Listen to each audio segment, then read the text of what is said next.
रामायण की कथा प्रैक्टिकल में लाते हैं।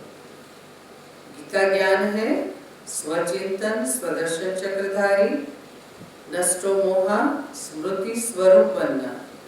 बजाय रामायण की कथा परचिंतन व प्रैक्टिकल में लाते हो। सीता भी वह बनते हैं जो, सीता ने एक गलती क्या की थी, सोने के हिरन में फंस गई और लक्ष्मण रेखा का उल्लंघन किया तो रामायण हो गई। यहाँ भी आत्मा रूपी सीता बनते हैं जो मर्यादा की लकीर से बाहर निकल गई। हाँ? तो मैं आत्मा रूपी सीता श्रीमत की लकीर के अंदर सदा रहूं।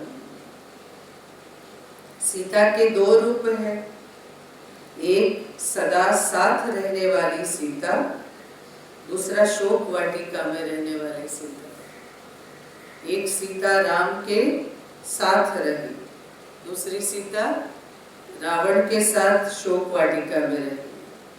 अपनी ही गलतियों से शोक वाटिका चली गई, रावण के साथ राक्षसों के साथ रहना पड़ा।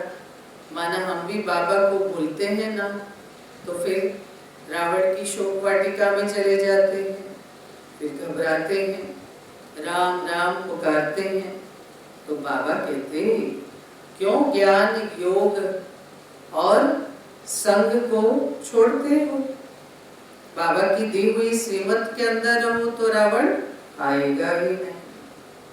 तो साथ रहने वाली सीता शोक वाटिका में रहने वाली, संग दोष में आकर शोक वाटिका वाली सीता बन जाते हैं।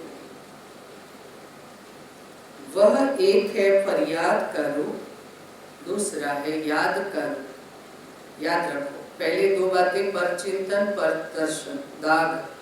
बाबा कहते हैं मैंने आप सब आत्माओं को हीरा बनाया, बेदाग हीरा बनाया, पर फिर भी बार बार दाग लग जाते हैं क्योंकि धूल मिट्टी में घूमते हो। संग का रंग, तो वो बताया पर चिंतन पर दर्शन, बराबर। फिर क्या बताया, रामायण की कथा सुनो कि गीता ज्ञान भूल जाता है और रामायण की कथा में आ जाते हो। गीता ज्ञान है स्वदर्शन चक्रधारी, नष्टो मोहा स्मृति लब्धा, और रामायण है सीता को लक्ष्मण रेखा का उल्लंघन करना, सोने के मृग में फंसना और शोक वाटिका में रावण के पास जाना। तो एक सदा साथ रहने वाली, एक शोक वाटिका वाली। तो बाबा कहते एक फरियाद का रूप है, एक याद का रूप है। जब फरियाद के रूप में आ जाते हैं तो फर्स्ट स्टेज से सेकंड में आ जाते हैं। इसे सदा बेदाग सच्चा हीरा, चमकता हुआ हीरा, अमूल्य हीरा बनो। बेदाग हीरा, चमकता हुआ हीरा और अमूल्य हीरा। पर इन दो बातों से सदा दूर रहो, धूल और दाग। हीरे की शाइनिंग कम कर देते हैं एक धूल और एक दाग। चाहते नहीं हो लेकिन कर लेते हैं, चाह के नहीं करते हैं, माया वश कर लेती है। तो चाहते नहीं हो पर कर लेते हैं।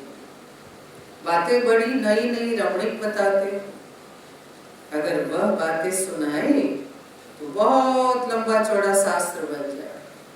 शास्त्र तो हमारे ही बने हैं, रामायण भी हमारी, भागवत भी हमारा, महाभारत भी हमारा, गीता भी हमें सुनाएगी, वेद उपनिषद भी हमारी ही यादगार, पुराणों में भी हमारी यादगार।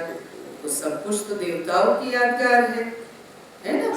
तो उसमें अपने आप को देखो, अपने आप को सुधारो। तो आज बाबा क्या कहते हैं, लंबे चौड़े शास्त्र बन गए, कारण अपनी कमजोरी। लेकिन अपनी कमजोरी को सफेदी लगा देते। होशियार तो बहुत है ना, हमारे पास भी वो व्हाइटनर है, जैसे दाग लग जाता है ना तो रबर से मिटा देते हैं, पर पेंसिल से लिखा हो तब ना, पर पेन से लिखा होता है तो क्या करें, तो आजकल उसका इलाज है वाइटनर। तो बाबा कहते हैं हम क्या करते हैं, सफेदी लगा देते हैं छिपाने के लिए, दूसरों के कारणों की कहानियां लंबी बना देते हैं। खुद की गलती, खुद की कमजोरी नहीं बताएंगे, पर खुद की कमजोरी और खुद की गलती को भी दूसरे के माथे बढ़ा देते हैं कि भाई इसके कारण हुआ, उसके कारण हुआ। इसी से परदर्शन और परचिंतन शुरू हो जाता है।